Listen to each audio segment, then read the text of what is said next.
All right, got a little bit of a scoop, although it's been shown on YouTube before. Track owner Sean Fraser, also Team Tekno driver, got the new EB410. And here it is. He just finished building it. He actually got two of them, and this one is his. Here's the new EB410. Unfortunately, it is at night, so its lighting is kind of difficult, but let me get over here and I can show you some of the details. First of all, look at how beefy that front shock tower is. I mean, this thing is designed to finish races. That's one thing I would say, is that they've designed it extra strong so that it will finish your race. I've never seen a front shock tower that thick on a stock car before. Also, look at the rear chassis brace, how it has dual connectivity down at the bottom there where it ties in. And the other thing about this car, if you've done any research on it, it has a very much front weight biased design where you see all that empty space in the rear. So it should give it a lots of turn in and bite. Pretty much ready to go. It doesn't have a battery in it. It'll be running a shorty pack. Got that new reverse front bell crank steering system, but the lighting is very hard to see. This new reverse system. Now when they say, yeah, that helps a lot. So when they say reverse, I think it's just, I don't know, it's oriented backwards of what they normally are, but I don't know what the advantage of that is. Anyway, cool design, and it's got the rear hanging off shocks like some modern cars. Be curious to see how it goes. I'll try and get you some track footage tonight. It also has wider shocks than normal, so it's using an extra big bore, I would say. A little bit different, kind of non-industry standard, so you will have to buy Tekno springs and Tekno parts for these shocks until some more stuff comes out.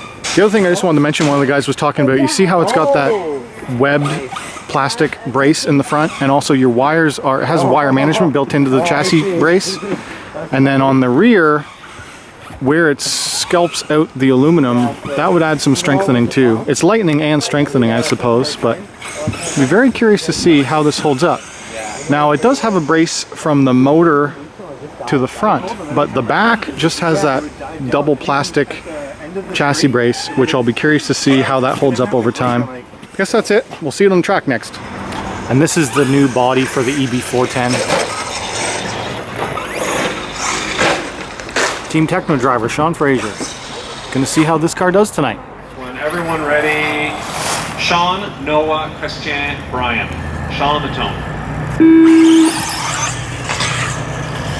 Noah. This is the new EB410. Unfortunately filming at night. Brian. Very hard to see. Maiden race, Tekno EB410. Let's see her go. First lap, we're almost in the books here. Sean Fraser, proud papa. There he is. First lap, 20. Looks pretty good. 23. After respecting it, I'm definitely in the ballpark. Doesn't suffer any nosediving from that forward weight distribution. Yeah, it looks good jumping. Based on the theory of the Tekno Buggy and their suspension geometry, it's a pretty quick little piece of kit.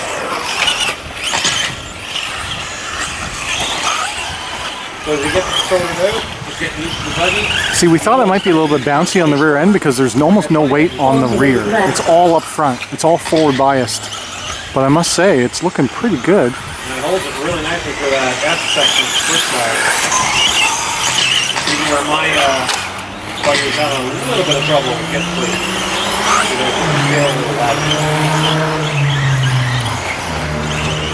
Stock dip oils, 15,000 in front, 15,000 center, and 7,000 in the rear. You might think that's a little thick, but I'm telling you, she's got some snap. When you pull on it, she goes straight.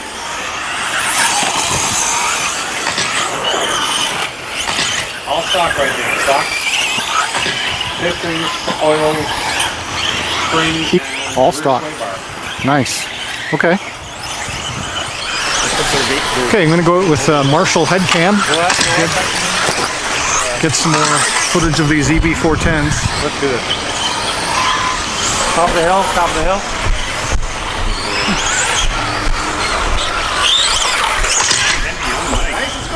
This is the Ghost EB410. Line it up. Sean's on the tone. Okay, there's two EB410s in this race. One is Sean. white and blue, and the other one's clear. Noah. Tara.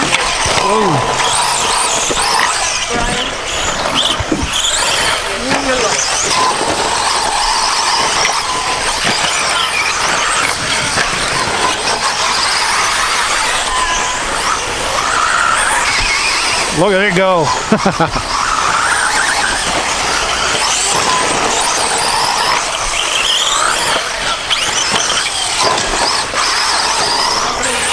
So when I'm marshalling, I have to watch this corner, this jump, this back of the straight. You're always got to make sure that your cars are doing okay.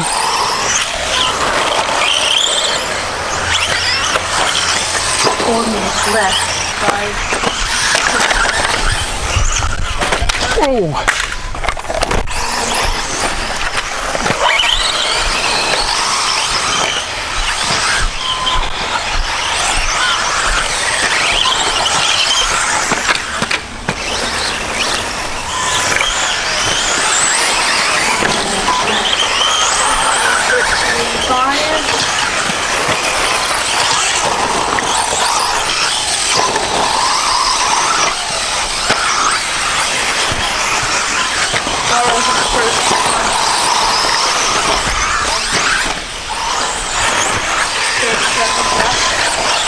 That's the two EB410s.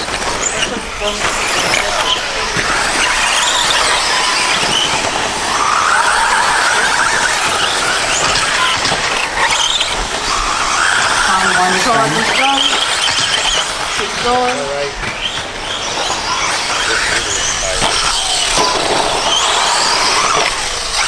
Oh, pressure was on. Whoa. The chassis shape screwed me up because it looks... It looks reversed. It looks reversed, yeah. Can't blame me. Well, you can't blame me for that one, but that's the car is just... Facing the right way, but no. not the new chassis. Yeah, because it does look like this is forward. AD? Oh yeah, that looks forward. It does. It does. Oh, that's good. I never thought of that. Totally posting that tonight on the team driver. Downfall is you're being marshaled. Yeah, you got to put an arrow on the bottom of your car. Impressions of that 410. Pretty solid car, actually. For something that everyone thought it originally was going to be very forward, weight heavy. It actually jumps really nicely. It lands nicely. And it can go through that S section without losing its rear end, which is probably the most impressive part. I'm surprised it doesn't fishtail out on the rear end. It doesn't. Yeah. And when you hit the straightaway and pull the power, it straightens itself up and just goes. Yeah. So, surprising, happily surprised. Yeah. It's. I'm also surprised by how quiet it is for being a shaft-driven.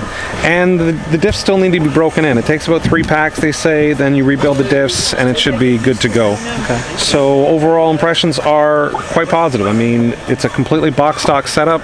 Yeah. Running, a whole shot type dirt, old school track. And when I thought that, the rear end would be loose, it was not. And pleasantly surprised. It's very good.